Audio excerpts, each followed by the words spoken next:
Hallelujah. आप सभी को जय मसीह की। परमेश्वर पिता का धन्यवाद देते हैं आज के सुंदर समय के लिए कि उसने हमें एक बार फिर से यह अवसर दिया कि हम ऑनलाइन के माध्यम से जुड़कर उसकी आत्मिक संगति को करने पाए, आत्मिक वचन की शिक्षा में आगे बढ़ने पाए। जो हमारे बीते दिनों में जो सब्जेक्ट चल रहे हैं आत्मा के फल के विषय में, हम उसी को आगे कंटिन्यू करेंगे। और आज हम देखेंगे आत्मा के फल कृपा और भलाई के विषय में। तो हम पहले कृपा के विषय में देखेंगे कि जो आत्मिक फल है कृपा, वो क्या है। जिस प्रकार से हम जानते हैं कृपा अर्थात मर्सी, अगर आप कृपा को और भी पर्यायवाची में देखें तो उसका मतलब होता है दया, तरस, रहम, सहानुभूति, अनुकंपा, करुणा। ये सब कृपा के क्या है? पर्यायवाची। किसी पर दया करना, किसी पर तरस खाना, किसी पर रहम प्रकट करना, अनुकंपा करना, ये सारी चीज़ें क्या हैं? ये सारी चीज़ें, किसी पर करुणा करना, ये कृपा का ही पर्यायवाची है।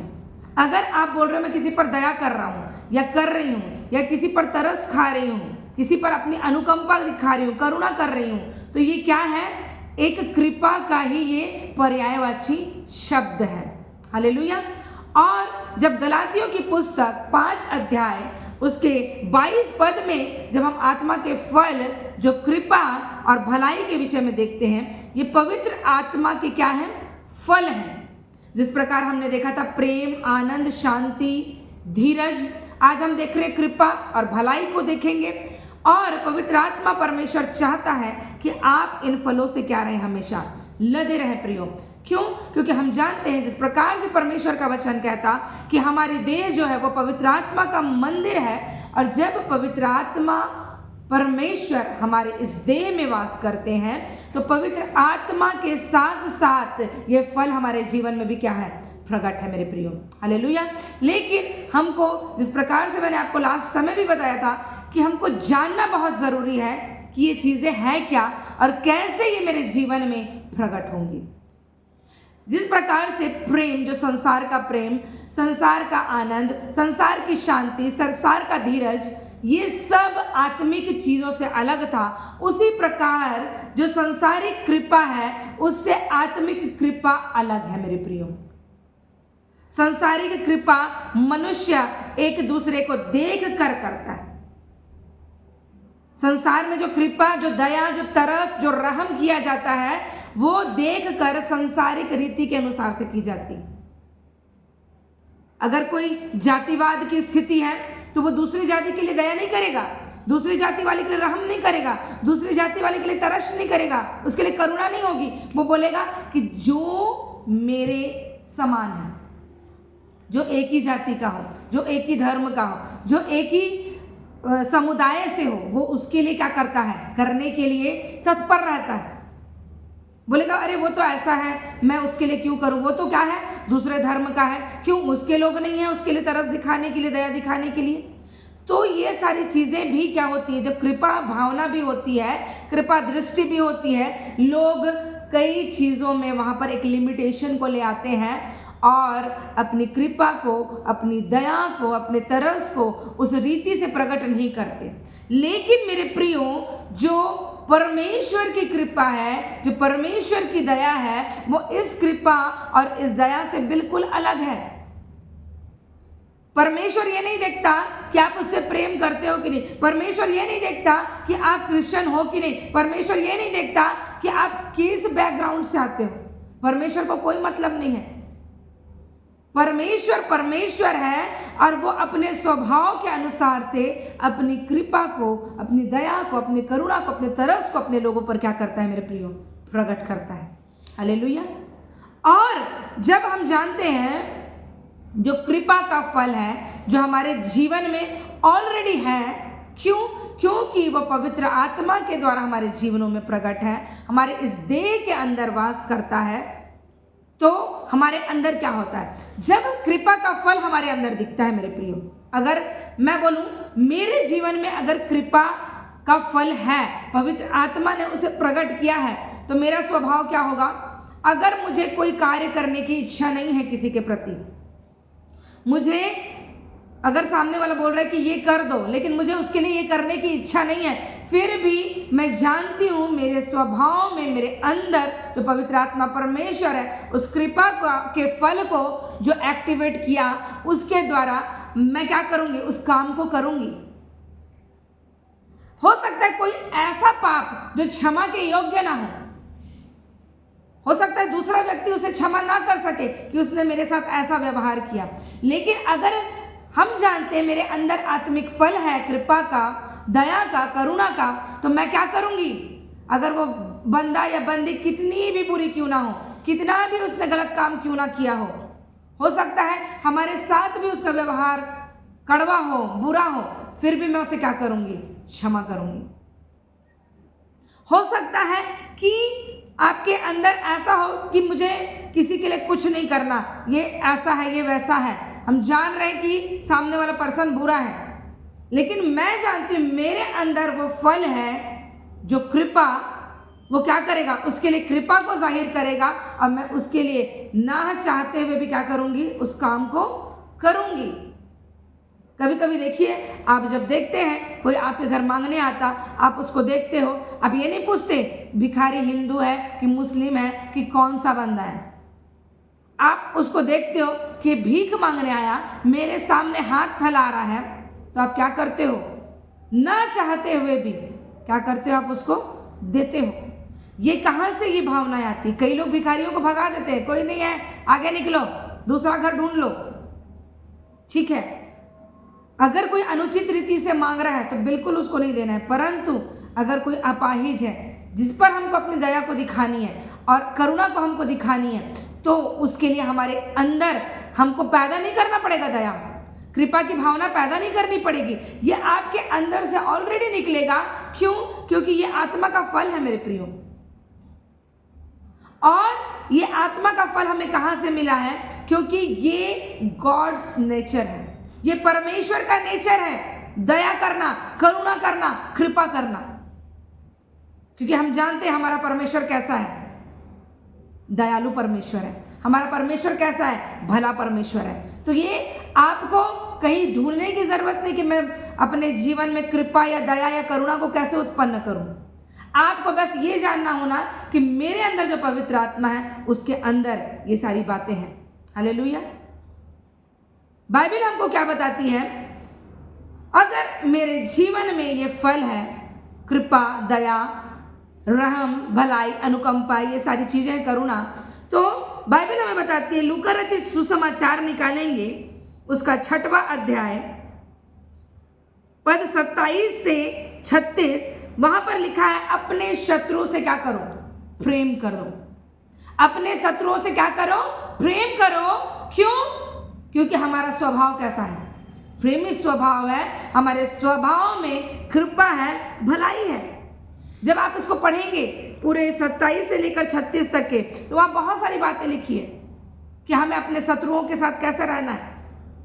पद 22 को देखेंगे हम, वहां पर लिखा है, यदि तू अपने प्रेम रखने वालों के साथ प्रेम रखो और तुम्हारी क्या बड़ाई?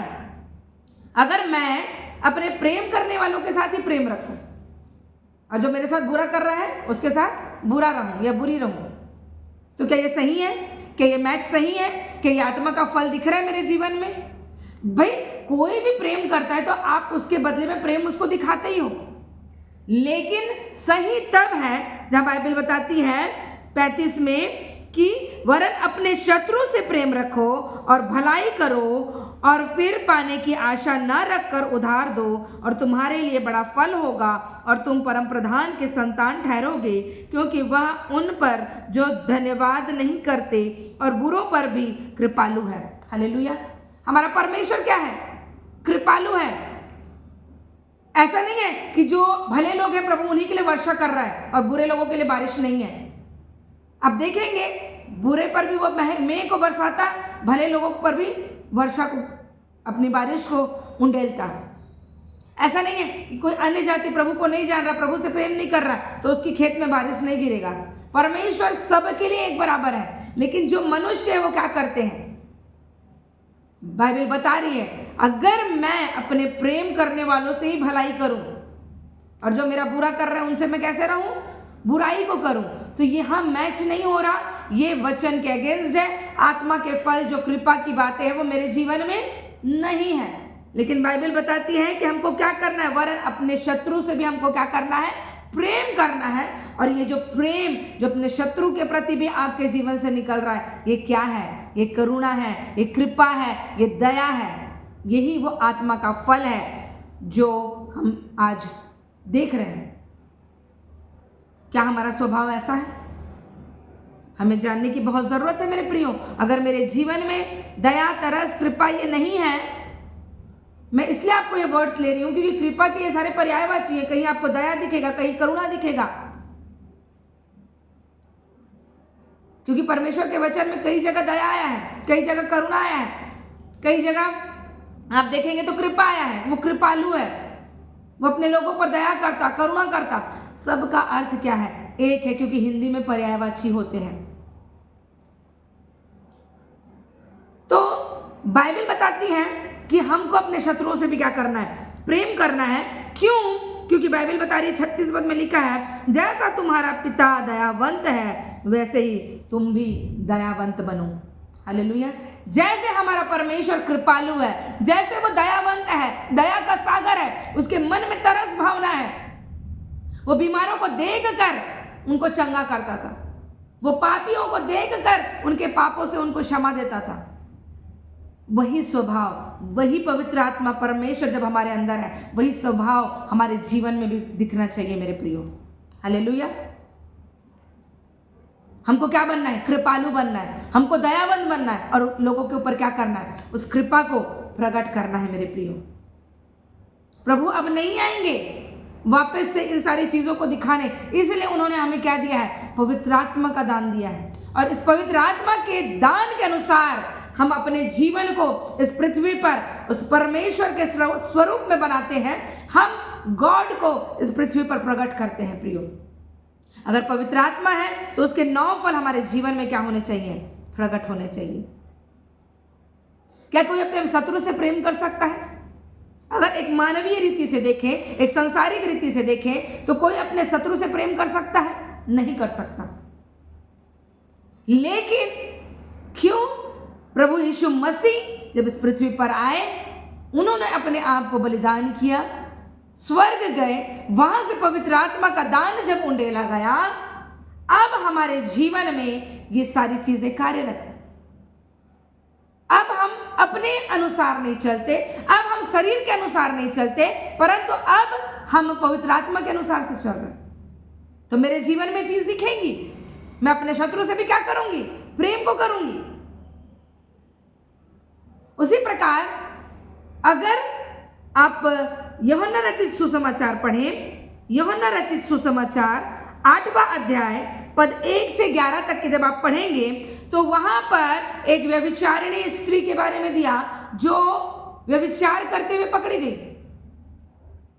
और जब पकड़ी गई तो व्यवस्था के अनुसार से फरीसियों ने, सदूकियों ने उनको पकड़कर प्रभु यीशु मसीह के पास लाए और उसका सही न्याय ये किस रीति से करता है ये सोचकर उसके सामने लाकर कहते हैं कि ये क्या की गई है?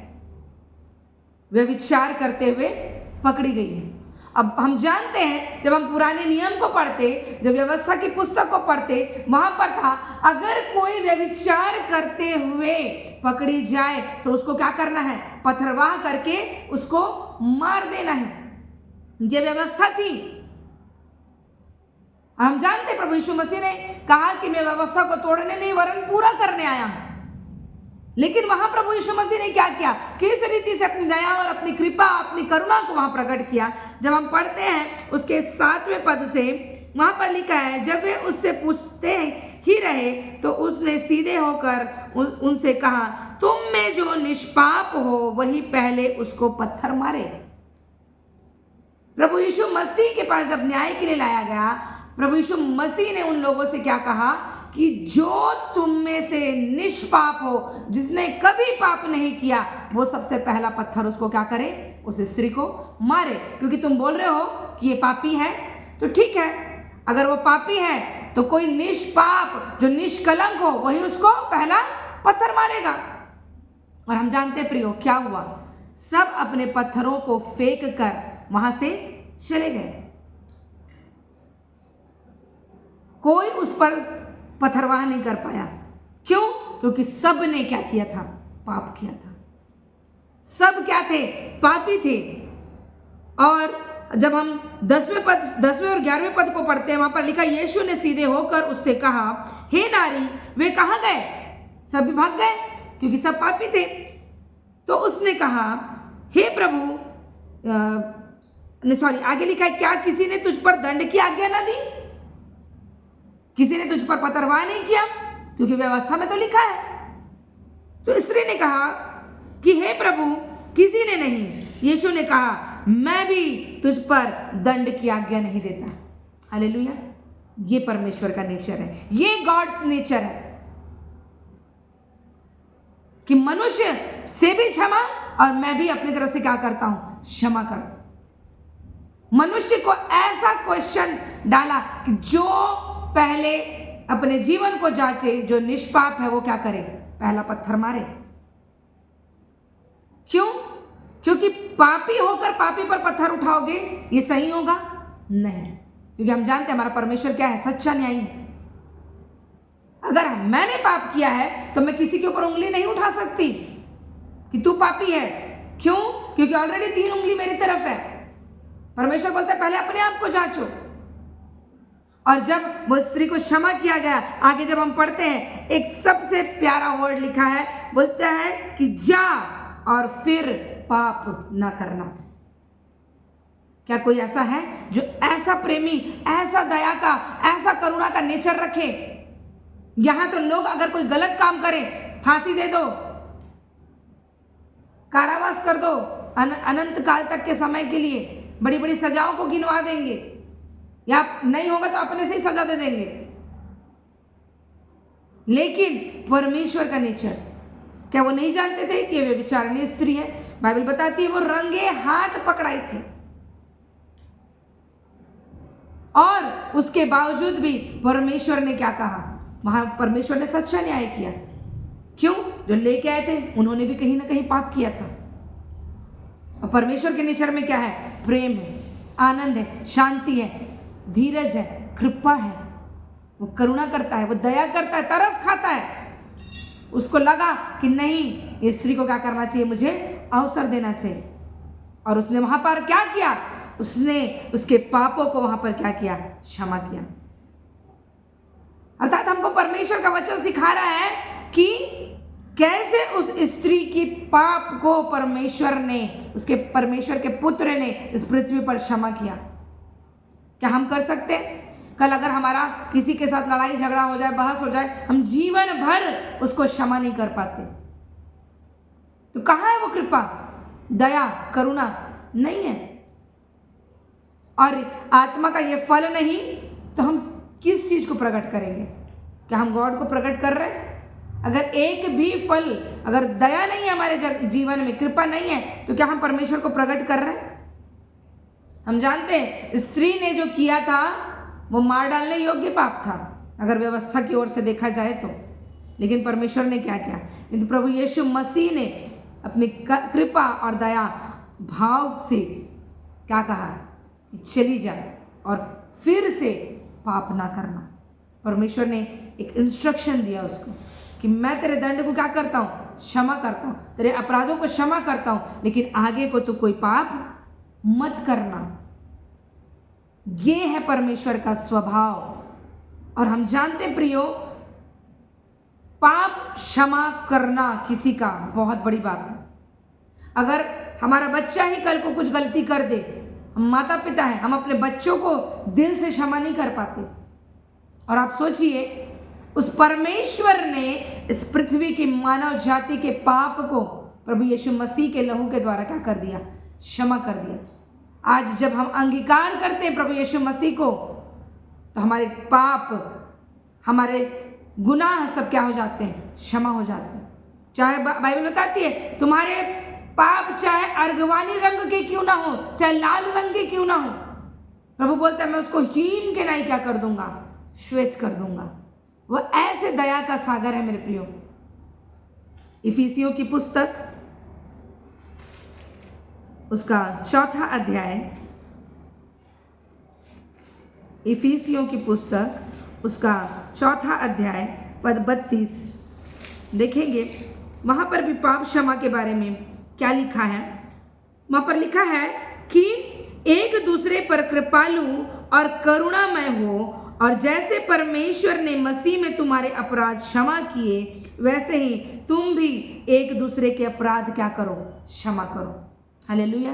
बाइबल बता रही है हमको जिस प्रकार से उसकी वो परमेश्वर हमारा जो कृपालु है, जो करुणामय है, जो कृपा करने वाला, जो करुणा करने वाला परमेश्वर है, उसने मसीह के द्वारा हमारे अपराध को क्या किया, क्षमा किया। हमको बाइबल बताती है अगर ये आत्मिक फल तुम्हारे अंदर है तो तुम भी क्या करो, एक दूसरे के अपराधों को क्या करो, क्षमा करो। ये नहीं कि कृपा दिखाओ किसी के पास जाके, उसको दया दिखाओ, तरस दिखाओ, उसके लिए और भी बहुत सारी चीजों को करो, उसको दान करो, उसके लिए बहुत सारी मदद को करो। नथिंग, कुछ नहीं करना। आपको अगर आपके अंदर ये सारी चीजें हैं तो ऑलरेडी आप करोगे, लेकिन सबसे ज्यादा क्या करना है, अपने शत्रु से प्रेम करना है, अपने सताने वालों के लिए प्रार्थना करना है। जो अपराधी है आपके लिए, आपके विरोध में उसने गुनाह किया, अपराध किया, आपको क्या करना है, उसके अपराध को क्षमा करना है मेरे प्रिय। अगर आपके में परमेश्वर का नेचर है तो ये सारी चीजें आपके जीवन में प्रकट है। हालेलुया। कुलूसियों की पुस्तक, कुलूसियों 3 अध्याय पद 12-13 में लिखा है, इसलिए परमेश्वर के चुने हुओं के समान जो पवित्र और प्रिय है, वही करुणा और भलाई और दीनता और नम्रता और सहनशीलता धारण करो। और यदि किसी को किसी पर दोष देने का कोई कारण हो तो एक दूसरे की सह लो और एक दूसरे के अपराध क्षमा करो। जैसे प्रभु ने तुम्हारे अपराध क्षमा किए, वैसे ही तुम भी करो। हम देख रहे हैं अगर आपके अंदर करुणा है, आपके अंदर दया है, आपके अंदर कृपा है, बाइबल बता रही है आपको क्या करना है, एक दूसरे की सह लो, किसी पर दोष ना लगाओ। अगर मेरे अंदर कृपा है, मैं किसी के ऊपर दोष नहीं लगा सकती। मुझे पता है ये गलत है, तो भी मैं उसको दोषी नहीं ठहरा सकती। मुझे क्या करना है, उसके अपराध को, उसकी गलती को क्या करना है, क्षमा करना है। हालेलुया। हमने जब प्रेम के विषय में देखा था, प्रेम सब अपराधों को क्या कर देता है, ढांप देता है, हमने सीखा था। उसी प्रकार आपके अंदर अगर कृपा भावना है, आप कृपालु हो, आप क्या करोगे, एक दूसरे के अपराधों को क्या करोगे मेरे प्रियो, क्षमा करोगे। नीति वचन 3 अध्याय, नीति वचन 3 अध्याय पद 3 और 4, इसमें लिखा है, कृपा और सच्चाई तुझसे अलग होने न पाए। सोचिए, परमेश्वर का वचन, सुलेमान लिख रहा है कि कृपा और सच्चाई तुझसे अलग ना होने पाए, वरन उनको अपने गले का हार बनाना और अपनी हृदय रूपी पट्टियों पर लिखना, तो तू परमेश्वर और मनुष्य दोनों का अनुग्रह पाएगा, तो अति बुद्धिमान होगा। हालेलुया। जब आप कृपा और सच्चाई को धारण करते हैं मेरे प्रियो, उसको अपने गले का हार बनाते हैं, अपने हृदय रूपी पट्टियों पर लिखते हैं, अपने हृदय में बसा लेते हैं, तो ये क्या है, इससे आप मनुष्य और परमेश्वर दोनों का अनुग्रह पाओगे। आपको परमेश्वर भी ब्लेस करेगा और मनुष्य भी ब्लेस करेगा, क्योंकि आपके जीवन में सच्चाई अर्थात उसका वचन और कृपा, परमेश्वर की कृपा, उसकी दया आपके अंदर है। और जब आप इसको धारण करते हो, आप अति बुद्धिमान भी हो जाते हो। कृपा और सच्चाई के द्वारा हम क्या होते हैं, मनुष्य और परमेश्वर दोनों का फेवर भी पाते हैं, उनकी ब्लेसिंग को भी पाते हैं, और हम अति बुद्धिमान होते हैं इस पृथ्वी पर। तो अगर हम ये सोचें कि मेरे जीवन में कृपा का फल है कि नहीं, मैं कैसे जानूं, अगर ये सारे वचन आपके जीवन में पूरे हो रहे हैं तो आप उस कृपा के फल से क्या हुए हो, परिपूर्ण हो चुके हो। वो फल आपके जीवन में, हालेलुया, प्रकट है मेरे प्रियो। क्योंकि कृपा और सच्चाई के द्वारा हमारे जीवन में अनुग्रह होता है और हमारी बुद्धि बढ़ती है मेरे प्रियो। उसी प्रकार प्रेरितों के काम उसका 3रा अध्याय, प्रेरितों के काम 3रा अध्याय पद 1 से 10 तक जब हम पढ़ते हैं वहां पर लिखा है, एक लंगड़ा भिखारी, उसको लोग लाकर मंदिर के फाटक पर क्या करते थे, बिठा देते थे और वो क्या करता था, लोगों से भीख मांगा करता था। और हम जानते हैं जब प्रभु के प्रेरित पतरस और यूहन्ना 3रे पहर में मंदिर प्रार्थना के लिए जा रहे थे और उस लंगड़े भिखारी ने ये सोचा कि जब ये लोग आ रहे मंदिर में तो मैं जब इनसे मांगूंगा भीख तो ये मुझे क्या करेंगे, देंगे। हमारे घर के बाहर भी जब भिखारी आते हैं तो एक आस, एक उम्मीद लगा के आते हैं कि हमको इस घर से कुछ मिलेगा।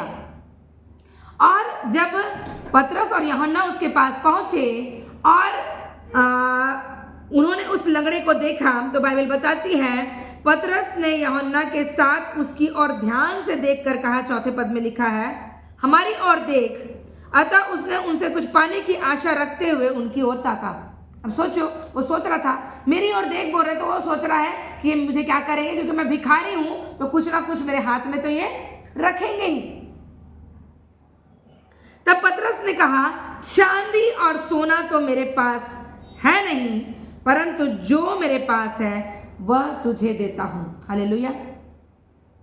चांदी और सोना मेरे पास नहीं है, परंतु मेरे पास कुछ है जो उससे बढ़कर है, और वो मैं क्या करता हूं, तुझे देता हूं। और जब ऐसा कहकर पतरस ने यीशु मसीह नासरी के नाम में उसको कहा कि उठ, वो क्या हुआ, तुरंत उठा वहां से और उसके टखनों में बल आया, वो खड़ा, आनंद किया, और उसके बाद क्या वो फिर भीख मांगने गया होगा। अगर मेरे प्रियो हमारे जीवन में कृपा है, दया है, सबसे बड़ी चीज, बहुत कीमती चीज आपके पास है, प्रभु यीशु मसीह का नाम। आप उस नाम के द्वारा बहुत सारी चीजें लोगों के जीवन में दे सकते हो। जो जन्म का लंगड़ा भीख मांगा करता था, जब उसके पैर मिल गए, चलने लगा, तो क्या वो भीख मांगा होगा आगे जाके? नहीं, उसको जीवन मिल गया, उसको एक जीवन दान मिल गया। अब उसके क्या हो गए, पैर सही हो गए, वो चल सकता है, अब हर एक कार्य को कर सकता है। उसको दूसरे को पर डिपेंड रहने की जरूरत नहीं है। मेरे प्रियो, क्या आपके अंदर वो कृपा है कि आप दूसरों को गलत परिस्थितियों में देखकर बाहर निकालते हैं? जो वे विचार कर रहा है तो कोशिश करें, नहीं ये गलत चीज है भाई बहन, इससे तू बाहर आ। नशा कर रहा है, ये गलत चीज है, तू इससे बाहर आ। बीमारी देखकर क्या आप उनके लिए प्रार्थना करते हैं? ये है कृपा।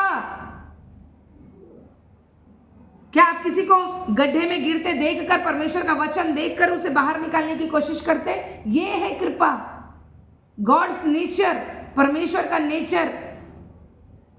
परमेश्वर जब यीशु मसीह भीड़ में जाया करते थे, वो चंगा नहीं करना चाहते थे, वो उपदेश देने के लिए जाया करते थे, लेकिन बाइबल बताती है वो लोगों पर तरस खाकर उनको क्या करते थे, चंगा करते थे। बाइबल में कई जगह लिखा है कि प्रभु यीशु मसीह ने उन पर तरस खाया और उन्हें क्या किया, चंगा किया। क्यों? क्योंकि वो ऐसे भेड़ों के समान थे जिनका कोई चरवाहा नहीं। तो प्रियो, हमको बहुत जरूरी है। क्यों? कृपा के द्वारा क्या आती है, चंगाई भी आती है। कृपा के द्वारा हमने देखा भी बुद्धि, कृपा के द्वारा अनुग्रह, कृपा के द्वारा आशीष। आशीष चाहिए, कृपा आपके अंदर होना चाहिए। अनुग्रह चाहिए, कृपा आपके नेचर में होना चाहिए। भजन संहिता उसका 89 चैप्टर उसका 13 और 14 वहां पर इस प्रकार से लिखा है, क्योंकि तेरी करुणा मेरे ऊपर बड़ी है और तूने मुझको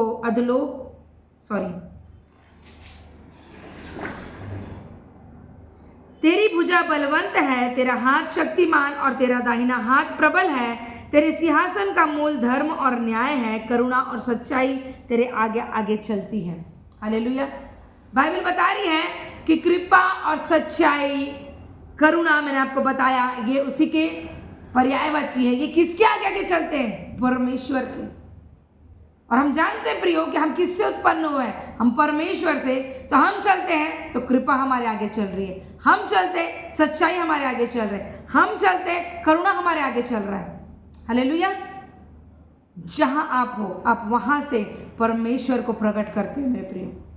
अगर आत्मा का फल आपके जीवन में है, दया है, कृपा है, करुणा है, ये आपके जीवन में है, तो आप परमेश्वर के एक प्रगटीकरण हो इस पृथ्वी पर। परमेश्वर आपके रूप में कहाँ उपस्थित है? इस पृथ्वी में। हालेलुया। रोमियो की पुस्तक उसका 2 अध्याय पद 4, रोमियो की पुस्तक 2 अध्याय पद 4, वहां पर लिखा है, क्या तुम अपनी कृपा और सहनशीलता और धीरज रूपी धन को तुच्छ जानता है? क्या यह नहीं समझता कि परमेश्वर की कृपा तुझे मन फिराव को सिखाती है? सोचिए, परमेश्वर की जो कृपा है वो हमको क्या सिखाती है? मन फिराव को सिखाती है। अगर हम पाप में थे, परमेश्वर की कृपा हमारे जीवन में हुई, हमारा मन क्या होना चाहिए? वहां से फिर जाना चाहिए। मेरा जो पुराना जीवन था, अगर परमेश्वर की कृपा मेरे जीवन में प्रकट है तो मेरा जीवन वहां से क्या हो जाना चाहिए? बदल जाना चाहिए। हालेलुया। परमेश्वर की कृपा हमको क्या सिखाती है? मन फिराव को सिखाती है। जब हम विलाप गीत की पुस्तक में से देखते हैं, विलाप गीत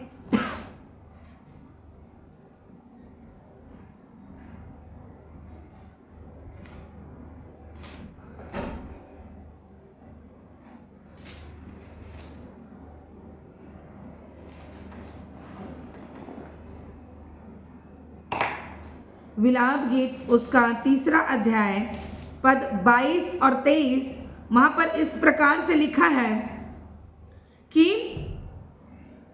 हम मिट नहीं गए, ये यहोवा की महाकरुणा का फल है, क्योंकि उसकी दया अमर है, प्रति भोर वह नई होती रहती है, तेरी सच्चाई महान है। प्रियो, उसकी करुणा, उसकी दया, उसकी सच्चाई हमारे लिए महान है मेरे प्रियो। हम मिटे नहीं, ये उसकी दया है, ये उसकी करुणा है। चाहता परमेश्वर, हमारे इतने पाप, इतने अपराध थे, ये पृथ्वी पूरी पाप से क्या हो चुकी है? डूब चुकी है। चाहे तो वो पल में चुटकी बजाते क्या कर सकता है? सभी को नाश कर सकता है। लेकिन बाइबल बता रही है कि ये क्या है? हम मिट नहीं गए, ये यहोवा की महाकरुणा का फल है, उसकी दया का फल है, उसकी कृपा का फल है कि हम इस पृथ्वी में आज भी क्या है? जीवित पाए जाते हैं। क्योंकि हम जानते हैं प्रियो कि हम जीवित हैं, हम उस परमेश्वर को इस पृथ्वी पर क्या कर रहे हैं? प्रकट कर रहे हैं। उसी प्रकार भजन संहिता जब हम 136 पढ़ते हैं, वहां पर पूरा 1 से लेकर 26 तक पद तक के जब आप पढ़ोगे, वहां पर लिखा है कि जो हमारे परमेश्वर की बड़ाई को लिखा है, उसको थैंक्स कर रहा है दाऊद। और बाइबल बताती है कि उसकी करुणा सदा की है। हर एक पद में लिखा है, हर एक पद जब आप पढ़ोगे भजन संहिता 136 का हर एक पद, वहां पर लिखा है कि परमेश्वर की करुणा सदा की है। हालेलुया।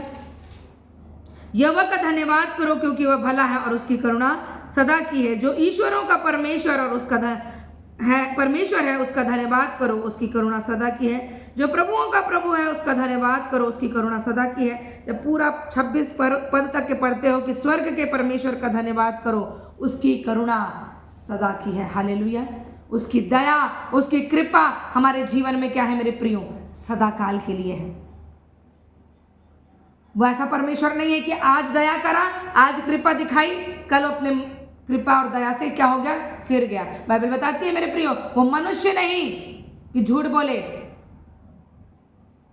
वो कभी ना बदलने वाला परमेश्वर है। आज कल युगानुयुग एक जैसा रहने वाला परमेश्वर है। इसलिए बाइबल हमको बताती है, इतिहास जब आप पढ़ते हैं, दूसरा इतिहास उसका पद 20 और उसका 21 और 22 पढ़ेंगे तो वहां पर लिखा है एक युद्ध के बारे में, जो एदोम के साथ जो युद्ध हो रहा था। अब परमेश्वर ने युद्ध में जय दिलाई। किस रीति से? हम जानते हैं जब यहोशापात उस समय राजा था, और जब वहाँ पर युद्ध हो रहा था, परमेश्वर ने कुछ इंस्ट्रक्शन दिया। जिस प्रकार से दाऊद जब परमेश्वर से पूछता था, परमेश्वर उसको बोलते थे कि यहाँ से जा, ऐसा युद्ध लड़, उसी प्रकार यहोशापात भी जब युद्ध के लिए तैयार होता है, उसको एक इंस्ट्रक्शन मिलता है। बाइबल बताती है, वहाँ पर लिखा है 21 और 22 पद जब हम पढ़ते हैं, तब उसने प्रजा के साथ सम्मति करके कितनों को ठहराया जो कि पवित्रता से शोभायमान होकर हथियार बंदों के आगे आगे चलते हुए यहोवा के गीत गाए और यह कहते हुए उसकी स्तुति करें, यहोवा का धन्यवाद करो क्योंकि उसकी करुणा सदा की है, उसकी कृपा सदा की है। अब आप सोचिए, हथियारबंद पीछे हैं, सामने क्या कर रहे हैं? सामने का जो ग्रुप है, वो जो चल रहा है, वो स्तुति करने वाले, वो गीत गाने वाले आगे आगे चल रहे हैं। और वो क्या कर रहे हैं? वो स्तुति कर रहे हैं कि यहोवा का धन्यवाद करो क्योंकि उसकी करुणा क्या है? सदा की है। उसकी करुणा, उसकी कृपा कभी टलने वाली नहीं है। आप प्रेम करो ना करो, आप पृथ्वी पर कंडीशन को रखोगे। कृपा करने के लिए भी कंडीशन चाहिए, किसी के ऊपर करुणा करने के लिए भी। लेकिन हमारा परमेश्वर दयालु है, कृपालु है, करुणामय है।